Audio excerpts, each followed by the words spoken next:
પ્રથમ તો ચૂંટણી અધિકારી ચૂંટણી પંચનો આભાર માનવો જોઈએ કે એમને ઉમેદવારી ફોર્મમાં ત્રણ વકીલો હાજર રાખીને બિનજરૂરી વાંધા આપ્યા, ક્યાંક મિલકત માટે ના આપ્યા, ક્યાંક પગાર માટે ના આપ્યા, ક્યાંક અલગ અલગ. એટલે એ માનસિકતા બતાવે છે.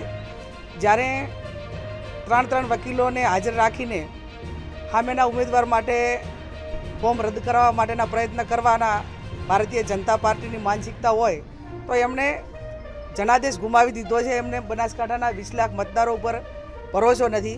એટલા માટે કરીને गुजरात में आगामी लोकसभा चुनाव राजनीतिक धन के वित्त पोषण में एक अनूठे प्रयोग के गवाह बन रहे हैं। इस धारणा के विपरीत की राजनीतिक अभियानों को केवल धनी उम्मीदवारों या स्थापित पार्टियों द्वारा वित्त पोषित किया जाता है। जमीनी स्तर पर समर्थन की एक लहर उभरी है जिसका नेतृत्व बनासकांठा लोकसभा सीट से कांग्रेस उम्मीदवार गेनीबेन ठाकुर जैसी महिलाओं ने किया है। ये एक ऐतिहासिक कदम है, लेकिन क्या चुनावी अभियानों को अब धनी उम्मीदवारों द्वारा वित्त पोषित करने की आवश्यकता नहीं रही है? गुजरात चुनाव में क्राउड फंडिंग का रुझान कैसे पारंपरिक राजनीतिक वित्त पोषण मॉडल को चुनौती दे रहा है तथा क्या क्राउड फंडिंग भारत में राजनीतिक प्रक्रिया को लोकतांत्रिक करने में मदद कर सकता है? आइए इस मुद्दे पर गहराई से जानते हैं। नमस्कार, स्वागत है आपका एयर न्यूज। लोकसभा चुनाव में प्रचार के आखिरी पखवाड़े में ठाकुर ने अपने निर्वाचन क्षेत्र के भीतर क्राउड फंडिंग प्रयासों के माध्यम से केवल नकदी में 25 लाख रुपए और ऑनलाइन स्थानांतरण के माध्यम से 1 लाख रुपए जुटाए हैं। यह प्रवृत्ति केवल ठाकुर तक ही सीमित नहीं है।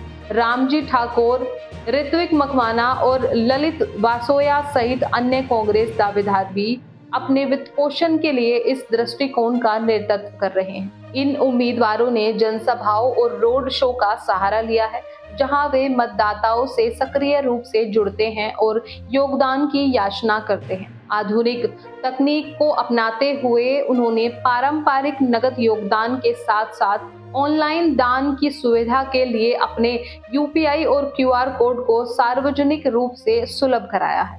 वैसे इस रणनीति का एक उल्लेखनीय पहलू जमीनी स्तर की भागीदारी पर जोर है। भव्य मंचों और भव्य प्रदर्शनों के बजाय गेनीबेन ठाकुर जैसे उम्मीदवारों मतदाताओं के साथ बातचीत का चयन करते हैं।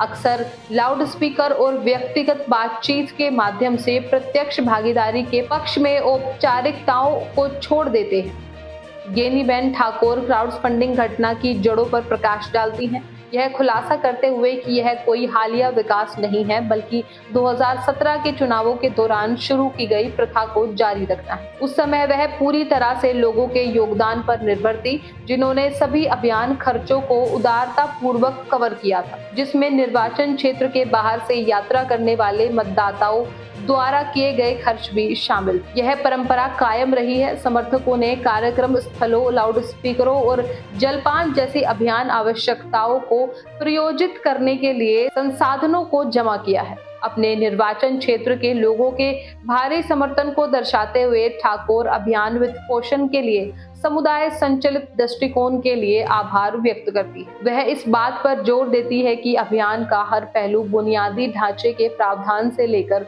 दैनिक चर्चाओं तक खुद लोगों द्वारा ही वहन किया जाता है।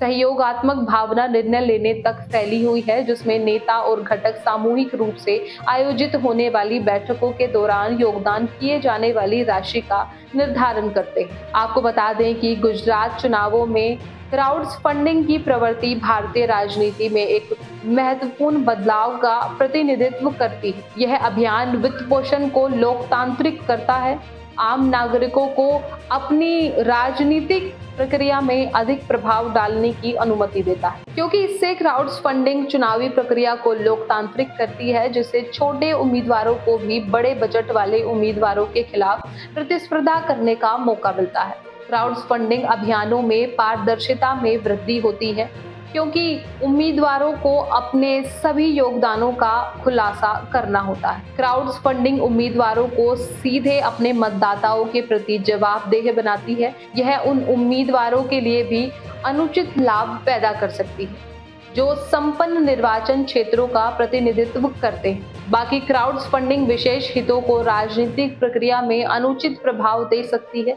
क्योंकि वे उन उम्मीदवारों का समर्थन करने के लिए बड़ी मात्रा में धन जुटा सकते हैं जो उनके एजेंडा का समर्थन करते हैं। तो इस तरह हमने जाना कि गुजरात अभिनव राजनीतिक रणनीतियों के लिए एक परीक्षण स्थल बन गया है। चुनाव अभियानों में क्राउड फंडिंग का उदय भागीदारी पूर्ण लोकतंत्र के एक नए युग की शुरुआत करता है। गेनीबेन ठाकुर जैसे उम्मीदवारों के नेतृत्व में भारतीय राजनीति का परिदृश्य विकसित हो रहा है। सामान्य नागरिकों को अपने सामूहिक योगदान के माध्यम से शासन के भविष्य को आकार देने का अधिकार दे रहा है। फिलहाल इस रिपोर्ट में बस इतना ही। इस मुद्दे से जुड़े कोई भी सवाल या अपने विचार आप हमें हमारे कमेंट में लिख सकते हैं। और इसी तरह की देश और दुनिया की तमाम खबरों के लिए चैनल को सब्सक्राइब करके बेल आइकन को दबाना ना भूलें, ताकि आने वाले समय में आपको हमारी महत्वपूर्ण वीडियो की नोटिफिकेशन समय से प्राप्त हो सके।